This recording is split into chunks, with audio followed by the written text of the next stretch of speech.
Bonjour à tous et à toutes. C'est avec grand plaisir que je vous accueille pour cette mini-caps. Aujourd'hui, j'aimerais partager avec vous une vision que j'ai eue.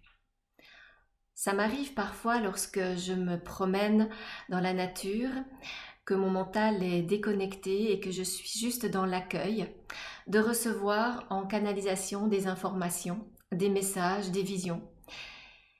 Cela peut me concerner moi-même, cela peut concerner d'autres êtres et cette fois-ci, cela concernait vraiment la planète Terre. J'avais vraiment envie aujourd'hui de partager cela avec vous. Pourquoi? Parce que une grande majorité d'êtres humains actuellement n'arrivent plus à se projeter dans l'avenir et n'arrivent plus non plus à rester dans le moment présent. Cela crée un inconfort et qui va malheureusement rendre ces personnes-là apathiques ou incapables d'agir pour créer quelque chose, soit pour maintenant, soit pour plus tard. Je ne vais pas vous partager des messages cuicui les petits oiseaux, comme j'ai l'habitude de dire, dans ce sens que mon objectif sur cette chaîne, c'est définitivement de vous apporter tous les outils pour passer étape par étape notre transformation de l'être humain identifié à un ego au nouvel humain unifié dans l'amour. Dit comme ça, cela paraît un peu flou et peut-être que certains vont se dire, allez, encore quelqu'un qui nous transmet un message inaccessible ou qui parle de merveilleuse beauté à venir. Non, mon objectif sera toujours de vous donner à la fois le côté peu reluisant, je dirais, de la situation, ainsi que le côté plus lumineux, plus rayonnant, parce que nous sommes sur la planète de la dualité et que cela ne va pas changer avant quelques centaines d'années. Et pourtant, j'ai une bonne nouvelle pour vous. Alors suivez-moi.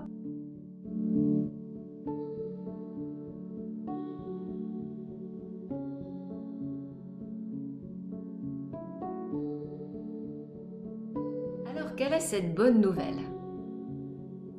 Eh bien, la bonne nouvelle, c'est que nous avons débuté le processus ascensionnel.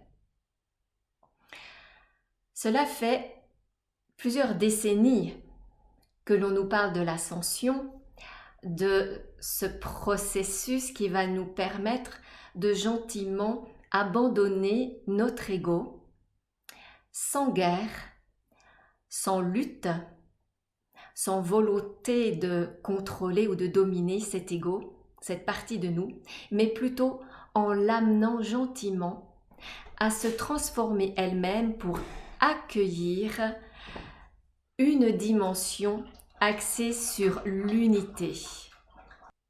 Nous sommes dans une étape cruciale, très perturbante pour la majorité des êtres humains, mais qui définitivement nous permet d'amorcer cette transformation. Actuellement, c'est la planète Terre qui est en train d'ascensionner et elle nous emmène avec elle, que nous le voulions ou pas, que nous en soyons conscients ou pas, que nous le ressentions ou pas.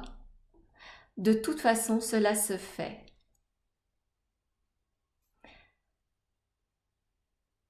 De temps en temps, j'ai oublié de vous le préciser, je vais être amenée à faire ce geste-là pour me recentrer, car tous les messages que je passerai dans ces mini-caps sont en réalité émis sous la guidance de nos frères et sœurs stellaires. Et donc, si effectivement l'ego de Sylvie, son mental est toujours là, les messages transmis vont être décodés par son cerveau de sorte que vous puissiez recevoir les informations d'une manière alignée, en correspondance la plus précise possible avec le message de départ émis. Beaucoup d'entre vous ont très peur du changement. Et en réalité, toutes les peurs que la plupart d'entre vous vivent actuellement sont en lien avec cette peur du changement. Même l'être humain qui aime l'aventure a besoin d'un port d'ancrage ou d'attache pour sa sécurité, pour son bien-être, pour son confort, pour simplement se détendre. Or, ce qui se passe actuellement, c'est qu'il n'y a plus aucun point de repère vraiment concret sur lequel s'attacher pour construire un avenir, une idée d'un avenir qui serait en correspondance avec ce que vous connaissez. Alors forcément, c'est assez perturbant parce que autant avant nous étions en préparation, la planète Terre se préparait à ascensionner, mais là ça y est, elle est en train d'ascensionner. Et cela va avoir des répercussions sur tous les plans, aussi bien au niveau sociétal que personnel, que économique, que spirituel. Et peut-être pour la première fois dans l'histoire de l'humanité, nous n'avons aucune idée de où nous allons, de ce vers quoi cela va nous amener à transformer en nous et autour de nous. Donc il y a cette forme d'insécurité qui se manifeste par à la fois l'incapacité de savoir ce qui va se passer sur le très long terme, mais aussi à cause d'une forme d'impuissance, d'incapacité à contrôler ce qui se passe. Car soyons honnêtes, ni vous ni moi ne contrôlons rien du tout. Alors, vous allez me dire, oui, mais il y a quand même des êtres actuellement qui tentent de prendre le contrôle sur nous. Admettons qu'effectivement, il y ait des êtres qui souhaitent nous asservir davantage, nous placer davantage dans une situation où eux nous contrôleraient et où cela engendrerait chez nous une perte de contrôle. Je pense sincèrement qu'on peut élargir notre perception en observant qu'il y a effectivement cette loi immuable de séparation, de dualité terrestre. Quand je dis de séparation, je parle vraiment de la séparation entre l'ego et le divin, entre notre nature humaine et notre nature spirituelle ou divine. Et même si sur un certain plan ce n'est qu'une illusion, soyons honnêtes, pour le mental c'est réel. Donc je préfère m'occuper des souffrances mentales pour gentiment les amener à se reconnecter à l'unité plutôt que de faire comme si tout le monde se trompait et que tout le monde était bête ou fou ou je ne sais quoi. Non, on ne peut pas se moquer ou juger avec une espèce de mépris les personnes qui ont vraiment le sentiment, la croyance qu'elles sont séparées de la source. Ne vous est-il jamais arrivé dans votre vie de vous sentir complètement seul, complètement abandonné, d'avoir le sentiment que votre vie ici n'avait plus aucun sens ou n'en a peut-être jamais eu? N'avez-vous jamais eu dans votre vie un doute sur l'existence d'un créateur, d'un Dieu, d'amour, d'ange, d'archange, etc. Et à ce moment-là, n'auriez-vous pas eu besoin d'un réconfort, d'une guidance, d'une petite lumière au bout du tunnel pour savoir dans quelle direction aller? Donc c'est pour ça que je préfère m'occuper de tous les aspects de la nature humaine, de son ego de la plus basse fréquence à son divin de la plus haute fréquence, plutôt que de vouloir nier cet ego qui réellement est en souffrance. Un instant.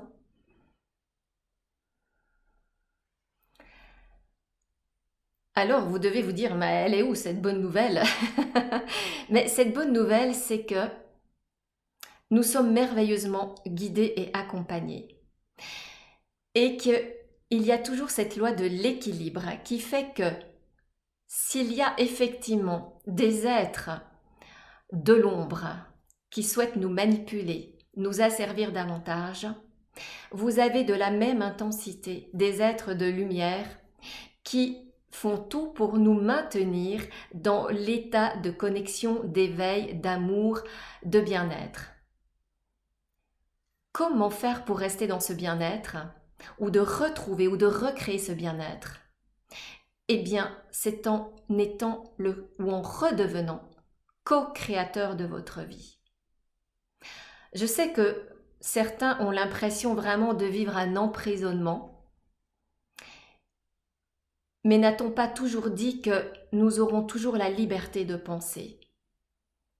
Peu importe que vous soyez dans une petite ou une grande prison, cela ne change rien à votre état intérieur. Et il n'y a que vous qui pouvez faire fleurir dans votre être intérieur un jardin empli d'une variété infinie de fleurs, ou de laisser dépérir ce jardin intérieur de sorte que vous allez à un moment donné tomber dans le désespoir, dans la détresse, dans le chagrin, dans la tristesse, ou dans la colère, dans le ressentiment, dans le désir de guerre ou de vengeance. Il est donc important de cultiver ce jardin intérieur, mais pas seulement en faisant des actes d'intériorisation. Je ne critique pas toutes les personnes qui font de la méditation, mais personnellement, pour moi, ce n'est pas un acte créatif que d'entrer en état de méditation. Malheureusement, la plupart des personnes qui entrent en état de méditation le font pour fuir un état de stress, un état d'anxiété. Et ça leur demande beaucoup d'efforts parfois pour entrer dans cet état de détente intérieure ou d'absence de pensée parasite. J'aurais plutôt tendance à proposer que les êtres humains reprennent le pouvoir de leur vie en devenant acteurs, co-créateurs à leur échelle. Alors, si la méditation vous apporte du bien-être, tant mieux, continuez.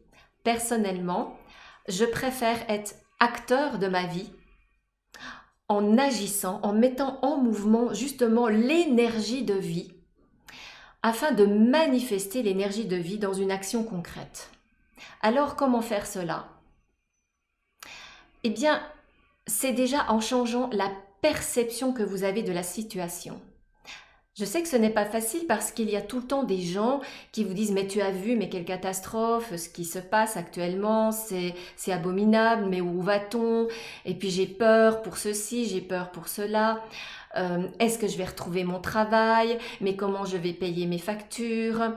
Et si ma maman tombe malade? Et si mon grand-papa n'arrive pas avant que j'ai pu le revoir? Etc. etc. »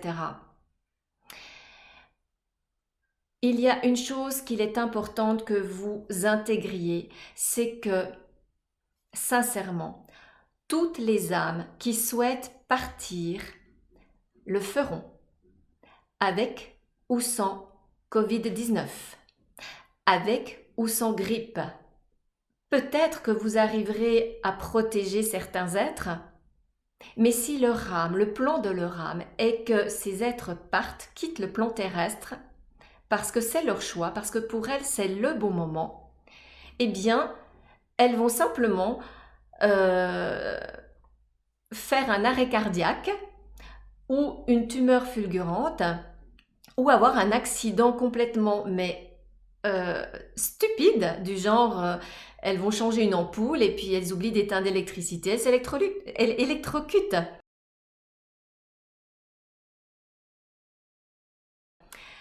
Donc du style simplement, elles veulent changer une ampoule et elles ont oublié de couper le courant et elles s'électrocutent. Voyez, elle s'électrocute. C'est moi qui ai été électrolutée. Ça aussi, c'est une très bonne indication. Le rire, la joie. Je sais que c'est difficile de rire ou d'être dans la joie quand on entend des chiffres de décès. Et mon Dieu, je ne veux absolument pas me moquer de cela. Ce n'est pas du tout ça ce que je souhaite dire. Mais ce que j'aimerais vous transmettre, comme là j'ai eu beaucoup de mal à dire ce mot, électrocuté, eh bien, si on arrêtait de tout prendre au sérieux tout le temps. Ok, les règles du jeu ont changé, ou les règles du jeu sont en train de changer, et on n'a aucune idée de quelles seront les prochaines règles du jeu. Waouh, c'est vraiment super anxiogène pour certaines personnes. Elles n'ont plus aucun contrôle. Tout ce qu'elles connaissent devient tout d'un coup obsolète. Qu'est-ce qu'elles vont faire de cela? Paniquer? Essayer de reprendre le contrôle? Ou de prendre un temps d'arrêt? Et si ce que nous vivons actuellement était une merveilleuse opportunité justement de prendre un temps d'arrêt? Combien de papas partent à 7 heures le matin, rentrent à 20 heures le soir? Combien de mamans sont crevées de jongler entre les activités extrascolaires, entre faire le repassage, entre faire les courses, entre payer les factures, entre soutenir éventuellement leurs compagnons? Combien de papas sont obnubilés par l'obligation de ramener de l'argent pour sécuriser leur famille? Combien de parents ne voient pas leurs enfants grandir, ne jouent plus avec leurs enfants mais les laissent plutôt jouer seuls sur des tablettes? Et là, depuis plusieurs semaines, vous pouvez recréer une dynamique familiale avec de vrais liens. Des liens de partage, de rencontre, de véritable communication. Je sais que pour certains, c'est très difficile parce que ces liens communautaires où tout à coup vous vous retrouvez cloisonné avec un conjoint, une partenaire, des enfants, et que, en fait, tout devient un stress, eh bien, si vous preniez à nouveau un temps d'arrêt pour dire « Ok, où est-ce qu'on en est dans notre couple? Où est-ce qu'on en est dans notre fonctionnement familial? Est-ce que c'est ça que j'ai envie de vivre avec toi, mon amour, avec vous, mes chéris, pour les 10, 15, 20 ans à venir? Est-ce que j'ai envie de continuer à sacrifier ma santé pour un travail qui ne me plaît pas? Est-ce que j'ai envie de continuer à rester avec cet homme simplement parce que j'ai peur de manquer d'argent si je le quitte? Un instant.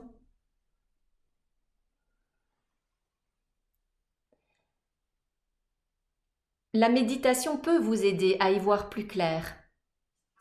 Mais à un moment donné, vous serez bien obligé de faire quelque chose, de mettre en mouvement, de mettre en acte. Et pour moi, l'énergie de vie est toujours en mouvement, elle ne peut pas être statique. Donc la méditation, c'est bien, mais à condition que cela vous permette de recevoir des informations qui vont vous permettre d'agir de manière alignée à votre âme, à votre plan d'âme. Un plan d'âme qui est en train de changer. Peu importe le pourquoi du comment de ce qui se passe actuellement. La bonne question, c'est qu'est-ce que vous allez en faire? Qu'est-ce que vous allez créer à partir de cette situation qui va vous apporter un profond bénéfice. Je suis consciente que certains d'entre vous ont très peur de perdre leur travail. Et pourtant, est-ce que ce travail était vraiment celui qui correspond à vos attentes, à vos désirs profonds? Parce que, avec ce merveilleux changement qui est en train de se produire, beaucoup de structures de dysfonctionnement au niveau de certaines entreprises vont littéralement se dissoudre, disparaître. Lorsque la lumière émerge, pour créer l'équilibre, l'ombre émerge également à l'identique. Ce n'est pas une guerre entre l'ombre et la lumière. Ça en deviendra une uniquement si vous le nourrissez. Mais pourquoi le feriez-vous? Cela n'a pas de sens. Nourrir une guerre ne peut que amplifier la guerre. Donc vous avez tout à fait la capacité de choisir en conscience, dans ce fameux libre arbitre dont nous bénéficions tous, d'adhérer à ce climat de peur, de colère, ou de revenir dans votre centre et de dire « Ok ». Par cette situation de restriction d'une certaine manière, d'encadrement, qu'est-ce que je vais pouvoir créer à l'intérieur de ce cadre? Peut-être allez-vous prendre des décisions de développer le télétravail. Ou peut-être allez-vous décider de diminuer votre taux de travail.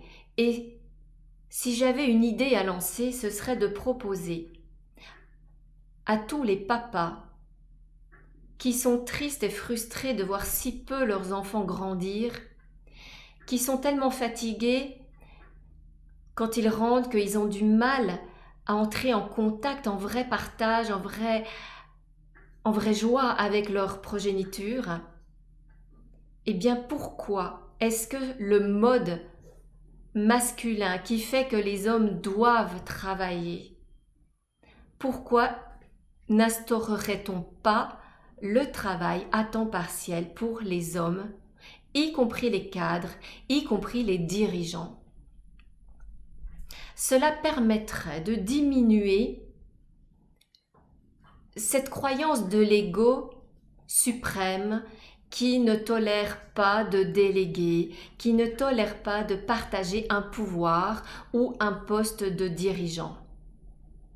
Et pourtant, cela permettrait de recréer des liens avec un vrai travail de collaboration, un vrai travail d'équipe, où les responsabilités pourraient être partagées d'une certaine manière, du moment que les personnes en ont les compétences et le souhait, bien entendu. Et aussi l'expérience. C'est juste une idée. Je ne dis pas et je ne prétends pas savoir ce qu'il faut faire et de quelle manière le faire. Mais combien de papas aimeraient tellement profiter davantage de leur compagne, de leur jardin, de leurs enfants, de leurs amis. Et c'est pas forcément dans cet ordre. Un instant. Alors si seulement vous changez votre perception de ce qui est censé vous apporter la sécurité et le bonheur, et que vous vous disiez voilà, il y a réellement un changement fondamental qui est en train de se manifester. Et c'est une opportunité de vous recréer et de recréer, transformer tout d'abord votre microcosme, c'est-à-dire votre cellule individuelle, votre cellule familiale, ensuite votre cellule professionnelle. Et pourquoi pas, si chacun fait ça, eh bien, ça va être une autre forme de contamination, mais une contamination dans le sens que votre bonheur, votre rayonnement va se diffuser et les autres vont peut-être vous dire « Mais oh, qu'est-ce que tu as changé? Mais qu'est-ce qui s'est passé pendant cette période de confinement? Tu rayonnes, tu as le sourire, tu as la patate, mais qu'est-ce que tu as fait ?» Et là, vous pourrez dire « Mais je me suis retrouvée, tout simplement. » Ou « J'ai découvert enfin qui je suis. » Ou « Je sais enfin qui je veux être ou devenir ou exprimer ou manifester. » Alors, voilà, je vais terminer cette mini-caps. J'espère sincèrement que vous allez mettre des commentaires pour que je puisse aller toujours plus loin dans cet accompagnement, dans cette guidance, dans ce partage. Même si, je le répète, je ne suis pas omnisciente et je n'ai pas la prétention de vous transmettre la vérité. Je ne peux que vous transmettre une particule de ma propre vérité qui découle de mon expérience, qui découle de mes visions, qui découle de mes ressentis. Alors, j'espère sincèrement que cela vous aide et je suis là pour vous. Donc, n'hésitez pas à poser des questions dans les commentaires et je ferai tout pour y répondre du moment que cela est fait dans le respect. Mais si je ne vous réponds pas directement, c'est parce que je saurai que ce sujet pourra intéresser d'autres personnes et que cela me motivera à enregistrer une autre mini-caps pour rebondir, développer, approfondir et toujours dans l'optique de vous donner des conseils, des outils concrets qui vous permettent, étape après étape, de réunir cet ego et ce divin au niveau de votre cœur pour enfin devenir un être unifié qu'on appelle le nouvel humain. Je vous dis à tout bientôt.